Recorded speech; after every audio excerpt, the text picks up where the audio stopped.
আজ কথা বলছি গাঁজা চাষ নিয়ে। বর্তমানে বাংলাদেশে গাঁজা চাষ নিষিদ্ধ হলেও একসময় বাংলাদেশেই চাষ করা হতো গাঁজা।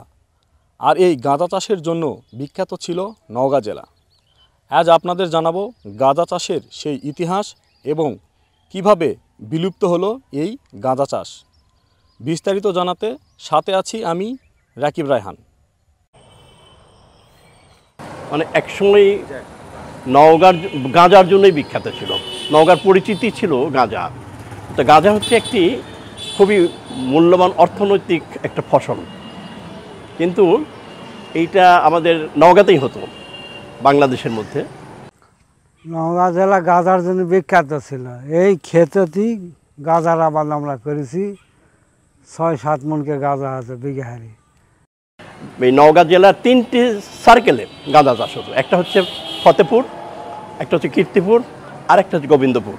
এই 3টা সার্কেলে এক সার্কেলে এক বছর চাষিদেরকে পাট্টা দেওয়া হতো। পাট্টা মানে এটা হচ্ছে গাঁজা চাষ করার একটা অনুমতি দেওয়া হতো গাঁজা সোসাইটি থেকে, এক্সাইজ ডিপার্টমেন্ট থেকে। যাকে অনুমতি দেওয়া হচ্ছে, পাট্টা দেওয়া হতো, তারাই শুধু ওই বছর গাঁজা তাদের জমিতে গাঁজা চাষ করতে পারবে। এই মুহূর্তে যেখানে দাঁড়িয়ে আছি এসব জমিতেই একসময় চাষ করা হতো গাঁজা।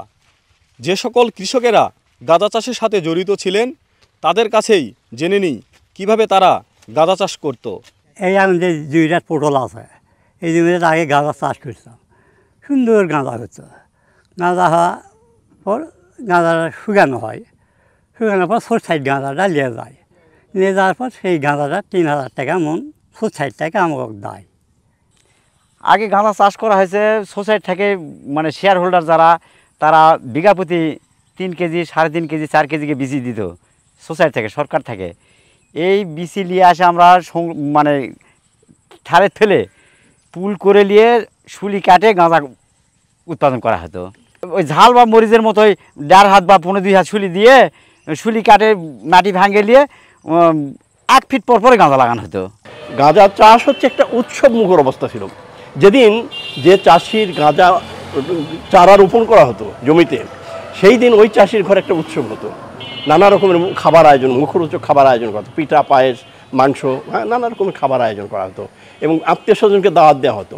সবাই মিলে খাওয়া দাওয়া করতো এবং জমিতে গাঁজা লাগাতো।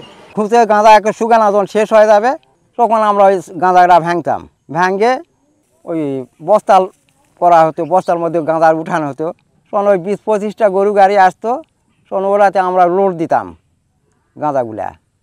দেওয়ার পর তখন পুলিশ প্রশাসনের দ্বারায়, আগে পুলিশ থাকতো গাড়ির মধ্যে, গাঁজা থাকতো আর পিছনে পুলিশ থাকতো।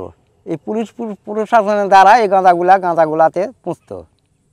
এই গাঁজা চাষকে কেন্দ্র করেই প্রায় 7,000 সদস্য নিয়ে গড়ে উঠেছিল একটি সমবায় সমিতি। সেই সমবায় সমিতির অর্থ দিয়েই পরিচালিত হতো স্কুল এবং চিকিৎসালয় সহ নানান উন্নয়নমূলক প্রতিষ্ঠান। গাঁজার শেয়ার হোল্ডাররা এখানে জমি ক্রয় করে কিছু, এবং কিছু কিছু লোক দানশীল ব্যক্তি যারা ছিল তারাও এখানে জমি কিছু দান করছে। পাহাড়পুর এলাকার লোকেরা ক্রয় করে 22 বিঘা জমি সংগ্রহ করে এই স্কুলটা প্রতিষ্ঠিত করে, এবং তখন থেকে এই স্কুলের নাম দেওয়া হয় যে গাঁজা মহল উচ্চ বিদ্যালয়। গাঁজা সোসাইটি থেকে ডাক্তার নিযুক্ত থাকতো। ওই এলাকার মানুষের বাচ্চা কাচ্চার এবং সার্বিক চিকিৎসা দেওয়া হতো, ওষুধপত্র দেওয়া হতো, চিকিৎসার জন্য মানে আবার শিক্ষার জন্য বৃত্তি দেওয়া হতো। চাষিদের বা অংশগ্রহণকারী যা সদস্য আছে তাদের কল্যাণে কাজ করত। কিন্তু 1984 সালে জাতিসংঘের একটা নির্দেশে, আন্তর্জাতিক চাপে নওগাঁর এই গাঁজা চাষটা বন্ধ হয়ে যায়।